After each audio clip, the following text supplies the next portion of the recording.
You're listening to the Recovered Life Show, the show that helps people in recovery live their best recovered lives. And here is your host, Damon Frank. We're talking about Cheyenne Jackson in the People magazine article where he reveals that he fell off the wagon after 10 years sober. I'm joined today by Kristen Fuller, Recovered Life contributor and recovery coach. How you doing, Kristen? I'm great, Damon. Thank you for having me. Thanks so much for coming on the show today. This is a very interesting article, and I was excited to talk with you about it because it brings out a lot of things about relapse and about thinking in recovery, right? Yes. Recovery thinking. Cheyenne Jackson, who is known from American Horror Story and a lot of stuff that he did on Broadway, obviously in the public eye, announced that he relapsed after 10 years sober. Long time to be sober. Yes. What's some of the things that you noticed about this in this article, Kristen, that you can highlight that you think might help people in their recovery journey? Yeah. So the first thing that jumped out at me was when he said, I'm coming from a place of being vulnerable. And I really admire that because it's just saying right up front, I'm a little bruised over here. So it's a good way to prepare someone to go easy, give us some compassion because we're feeling vulnerable. So I loved that he named that right up front. And then he went into, so I've fallen off the wagon and I'm ashamed. And I feel like when clients come to me and they say, I slept over the weekend and I was so afraid of how I was going to tell you. And I always tell whoever it is, student, client, friend, but think of it as, what did you learn? It doesn't have to be a place of shame, especially if you learned from it, if you gained knowledge from it, if you're coming back into your sobriety reinvigorated. Those are all positive things. Yeah, absolutely. It's interesting. He does talk a lot about shame. And I found that, really interesting. And I totally see where he's coming from. He got sober in his mid 30s, so he'd been sober for a long stretch of time. He had long-term recovery, and obviously relapsing, also being in the public eye probably doesn't make it easier, that he's like, oh man, I feel all this shame. But in a way though, going 10 years, really, really good. He was obviously doing a lot of things right during that period of time.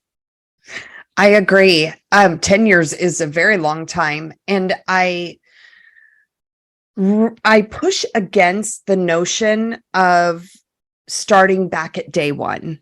And the reason I push against that is because whether you have 10 days or 10 years, that is a part of your journey.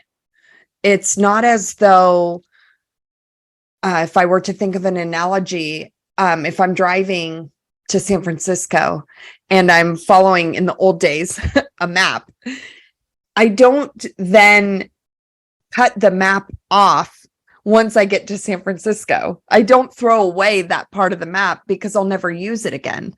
You fold up the map and you put it away and you refer to it. And that's what we do with our recovery journey. It doesn't have to be a part of recovery to relapse. Not everybody does. However, statistically and with compassion, it is often something that happens. And the more we can look at that as, what did you learn? What did you find out that you were maybe doing not enough of or too much of? It can go either way. Yeah, absolutely. You know what? The thing is, obviously, if you're in recovery for any period of time, whether you have gone through a relapse or you will know somebody who has relapsed, right? And I know people who, I'm somebody who has long-term sobriety, and I know people who have relapsed, in 20, 30, 40, 50 years of sobriety. And one of the things that I think, the perspective, it's a lot about perspective. And he talks about some of those key issues that I want to dive into here in a second about why he thinks maybe this happened, isolation, things like that. being a lone wolf, which, that's a whole other conversation, right? Yeah. But the interesting thing is that he did win the Super Bowl 10 times in a row, right? Being able to get 10 years of sobriety, there was a lot of stuff, right? And I love that perspective that you had, that, look, you're not throwing it all away. You're learning from it. Obviously, going out's not optimal. It's not optimal for your health. It's not optimal for your mental health. And definitely, if you have alcoholism, it's something that you really should definitely try to stay away from, right? Sure. But there obviously is a lot going on there. And I also love about this whole thing that he says about, learning about himself, this self-awareness that, hey, maybe I'm a little too much of a lone wolf. Mm-hmm. Yeah, that part really jumped out at me in the article. I've had several different clients and students that have gone 3, 4, 5 years, and they feel like, I don't really need to do the classes or the meetings anymore. Like I've heard it all. I know it all. And they kind of pull back from that very, very important component of connection that we need in recovery. And I'm going to go a step further and say it's not just about connection. Those meetings and groups and places where we're around people also in recovery are also a source of accountability. So when you're in recovery and you pull away accountability, and then you pull away connection, and you're just managing it on your own, that's a big red flag. Yeah, it's tough. One of the hardest things I have found in long-term recovery is staying connected. Yes. When I don't want to. Honestly, like sometimes I'm fortunate because of the Recovered Life show and because of Recovered Life that I'm constantly talking with people in recovery, but just taking my own personal time, right, to be able to go in and spend time on my own recovery and connect with people. I found that is most of the game, honestly. For me, most of the work is just spending the time connecting. It doesn't really matter about what I connect about. It could be about baseball. It could be about anything, right? Or just finding out about how other people are doing. It seems to be really the thing that does kind of safeguard you to long-term sobriety. Kristen, to wrap this up here, what do you think some of the signs were that he mentioned that he saw coming, besides being a lone wolf, that people can kind of safeguard their long-term recovery with? Like some of the things that we can learn from his story.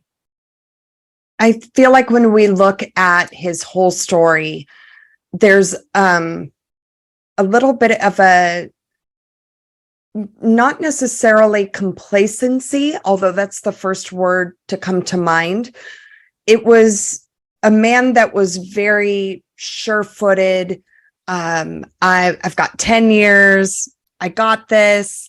And I know Matthew Perry from Friends says the same thing. If I ever tell you I'm cured or I got this, I don't got this. And I think that applies to all of us in recovery. It's what got us sober is what will keep us sober. So I would say avoiding complacency or avoiding changing things up. If they have been structures and boundaries that have worked for you for 4, 5, 10 years, keep doing it. Absolutely. Absolutely. Kristen, thanks so much for coming on today. My pleasure. Discussing this article. Thank you. You're welcome. Bye, Damon. Keep the conversation going. Join Recovered Life, a community of like-minded people who are looking to live their best recovered lives. Membership is free, and you can apply at recoveredlife.us.